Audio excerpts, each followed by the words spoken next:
Radhashtami special. आपके मन में ये सवाल आया होगा ना कि मैंने राधा से प्रेम करके रुक्मिणी से विवाह क्यों किया। आपके मन में ये सवाल उठना उचित भी तो है, क्योंकि जब कि प्रेम की मिसाल दी जाती है तो मेरे और राधा के प्रेम का नाम सबसे ऊपर लिया जाता है।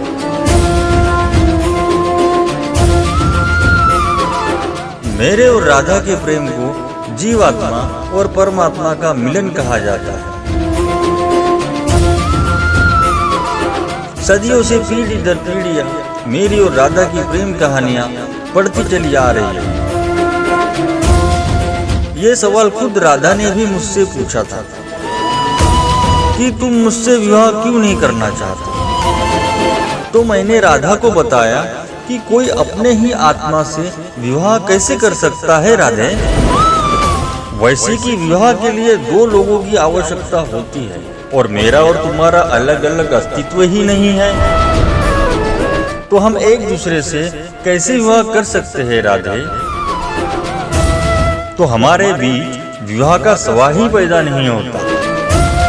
मैं और राधा एक दूसरे रूप से आत्मीय तौर पर जुड़े हुए थे, इसीलिए हमेशा राधा कृष्ण कहा जाता है। हमारे प्रेम को शादी बंधन नहीं चाहिए था। वैसे भी मैं चाहूँ तो राधा से विवाह करके बहुत प्रसन्न रह सकता था, लेकिन मैं जानता था कि मेरी राधा प्रसन्न नहीं रहेगी। यदि ये विवाह हो भी जाता तो राधा को अपने माता पिता और परिवार को त्यागना पड़ता। ये दुख उसको चुभता रहता कि उसके कारण मेरे माता पिता को कष्ट भोगने पड़ेंगे, और राधा के इस पीड़ा से मुझे कैसे प्रसन्नता मिलती।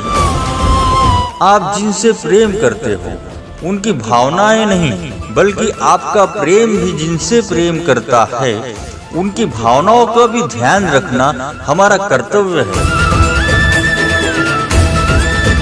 ये जरूरी भी तो नहीं ना कि आप जिससे प्रेम करते हो उससे विवाह हो।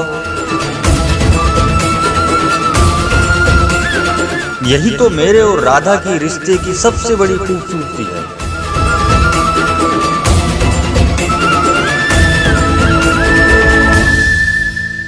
तो प्रेम से बोलो राधे राधे।